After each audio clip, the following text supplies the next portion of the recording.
나는 대학교 3학년 여름방학 때 기숙사에서 혼자 남아 공부를 하기로 결심했다. 평소엔 가족과 함께 시간을 보내거나 친구들과 여행을 가곤 했지만 이번 여름엔 한 학기 동안 밀린 공부를 하며 시간을 보내려 했다. 기숙사는 대체로 비어 있었고 몇몇 열심인 학생들만이 남아 있었다. 기숙사는 10층 건물로 나는 8층에 있었다. 그날 밤은 유난히 더웠다. 에어컨을 틀어도 더위가 가시지 않았고 창문을 열어도 간간히 불어오는 바람은 뜨거웠다. 나는 늦은 밤까지 공부하다가 지쳐 잠이 들었다. 새벽 2시쯤 되었을까 갑자기 이상한 느낌에 잠에서 깼다. 침대 옆 탁자에 놓인 시계바늘이 2시를 가리키고 있었다. 낯선 소리에 귀를 기울였다. 똑똑똑 노크 소리가 문 밖에서 들려왔다. 이 시간에 누가 방문했을까? 나는 생각하며 문으로 걸어갔다. 문틈으로 밖을 내다봤지만 아무도 없었다. 이상하다고 생각하며 다시 침대로 향하려던 순간 다시 똑같은 소리가 들려왔다. 이번엔 더 천천히 그리고 무겁게. 나는 혹시라도 누군가가 장난을 치는 것일까 싶어 작은 목소리로 누구세요? 라고 물었다. 대답은 없고 대신 노크 소리만이 계속됐다. 소름이 돋았다. 나는 잠시 망설이다가 문을 열어보기로 결심했다. 문을 열자 복도는 텅 비어 있었다. 8층 복도는 적막하고 멀리 창문을 통해 들어오는 희미한 달빛만이 기숙사 복도를 비추고 있었다. 나는 한동안 멍하니 복도를 쳐다보다가 이상한 느낌에 문득 뒤를 돌아봤다. 복도 끝 계단으로 향하는 문이 살짝 흔들리고 있었다. 갑작스러운 공포에 나는 얼어붙었다. 누군가 있었다. 반드시 무언가가 있었다. 순간 머릿속에 기숙사에 대한 소문이 스쳐 지나갔다. 이전부터 기숙사에서는 이상한 일이 많았다고 했다. 밤마다 누군가 복도에서 걷는 소리가 들린다거나 아무도 살고 있지 않은 방에서 불빛이 새어나온다는 등 솔직히 소문을 믿지는 않았지만 막상 그 순간엔 모든 것이 사실처럼 느껴졌다. 나는 침대로 돌아가야겠다는 생각에 황급히 문을 닫았다. 손이 떨렸고 심장이 요동쳤다. 침대에 누워 이불을 뒤집어 쓰고 그저 아침이 빨리 오기만을 바랄 뿐이었다. 하지만 그날 밤은 끝날 수 없는 악몽 같았다. 시간이 지날수록 노크 소리는 더욱 커져만 갔다. 그리고 노크 소리가 점차 변해갔다. 뭔가 긁는 듯한 소리, 그리고 거친 숨소리가 문 너머에서 들려왔다. 나는 도저히 더 이상 참을 수 없어 기숙사 경비실에 전화를 걸었다. 경비 아저씨는 졸린 목소리로 전화를 받으셨다. 나는 사정을 설명하며 누군가가 문을 두드린다고 말했다. 잠시만 있어봐, 확인해볼게. 경비 아저씨가 말하며 전화를 끊었다. 경비 아저씨가 올라오길 기다리며 벽에 기대 있는데 갑자기 노크 소리가 멈췄다. 그리고 거짓말처럼 복도는 다시 고요해졌다.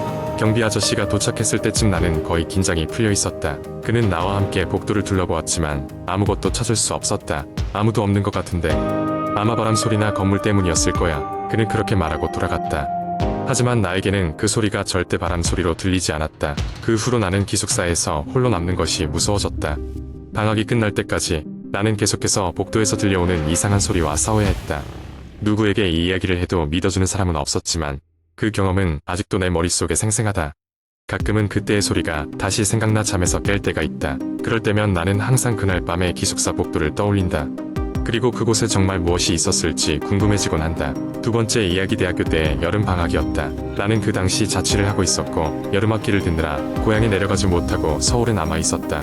여름밤은 유난히도 덥고 습기가 가득 차 있었다. 어느 날 밤 나는 친구들과 늦게까지 술을 마시고 집으로 돌아왔다.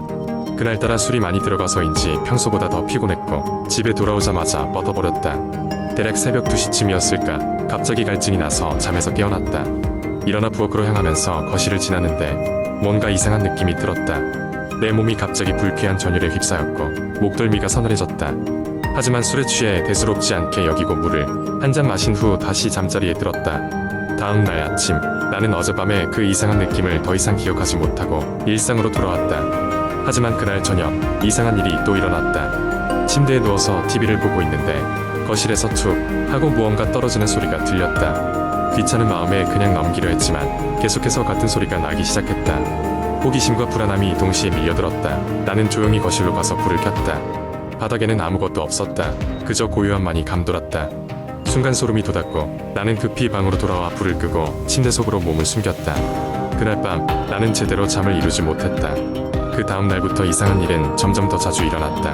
누군가 뒤에서 나를 보고 있는 듯한 느낌, 거실에서 들려오는 알 수 없는 발자국 소리, TV가 혼자서 켜졌다 꺼지기를 반복하기 시작한 것이었다.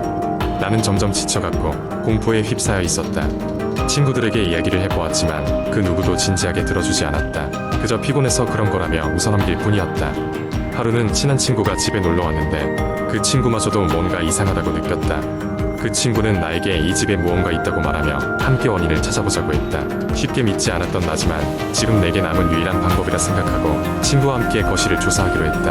우리는 거실을 샅샅이 조사하다가 한 구석에 있던 작은 서랍장을 열었다. 그 안에는 오래된 일기장 한 권이 있었다. 일기장은 먼지가 잔뜩 쌓여 있었고 표지는 발에 있었다. 우리는 조심히 일기장을 꺼내 읽기 시작했다. 일기장에는 놀라운 내용이 적혀 있었다. 수십 년 전 이 집에 살던 한 소녀의 이야기였다. 그 소녀는 외롭고 힘든 생활을 견디다 못해 결국 극단적인 선택을 했다는 내용이었다. 그 소녀는 자신의 아픔과 외로움을 일기장에 빽빽히 적어 놓았고 도움을 청하고 있었다. 그리고 마지막 페이지에는 누군가 내 이야기를 들어주길 바란다는 글귀와 함께 나는 여전히 여기 있다고 적혀 있었다. 소름이 돋은 우리는 한동안 말을 잇지 못했다. 이 일이 단순히 나의 상상이 아니었음을 깨달았다. 그리고 이 소녀의 존재가 여전히 이곳을 떠돌고 있음을 깨달았다. 우리는 진심으로 그 소녀의 아픔을 이해하고 고통을 덜어주고 싶었다. 다음 날 우리는 그 소녀의 이야기를 알고 있는 현지의 사람들과 이야기하기로 했다. 몇몇 치우들은 그녀의 이야기를 알고 있었고 그녀의 가정이 어떻게 해체되었는지 그녀가 왜 그런 선택을 했는지에 대한 이야기를 들려주었다. 우리는 그 소녀를 위해 작은 위령제를 열어주었고 그녀의 영혼이 편히 잠들기를 기원했다. 그 이후로 집은 조용해졌다. 더 이상 알 수 없는 소리도 이상한 기운도 느껴지지 않았다. 나는 이제서야 안심할 수 있었고 그 소녀가 드디어 편히 쉴 수 있게 된 것 같아 마음이 놓였다. 친구와 나는 그 소녀의 기억을 잊지 않기로 다짐했다. 그 여름은 그렇게 잊지 못할 특별한 경험으로 남았다. 나는 여전히 그 모든 것이 꿈이었기를 바랐지만 그 일기장과 그 소녀의 이야기는 지금도 내 마음 한구석에 자리하고 있다. 세 번째 이야기. 어느 늦은 밤 한적한 시골 마을에서 살고 있던 한 젊은 여성이 인터넷을 통해 무시무시한 공포 경험담을 털어놓았습니다. 그녀는 갓 결혼한 남편과 함께 새로운 삶을 시작하기 위해 외딴 농가로 이사를 갔습니다. 이 집은 오래되었지만 충분히 매력적이고 둘이서 살기에 안성맞춤인 듯 보였습니다. 하지만 그들이 입주한 지 얼마 지나지 않아 섬뜩한 일이 벌어지기 시작했습니다. 그녀는 이사를 마칠 때쯤 밤늦게 짐 정리를 하고 있었습니다.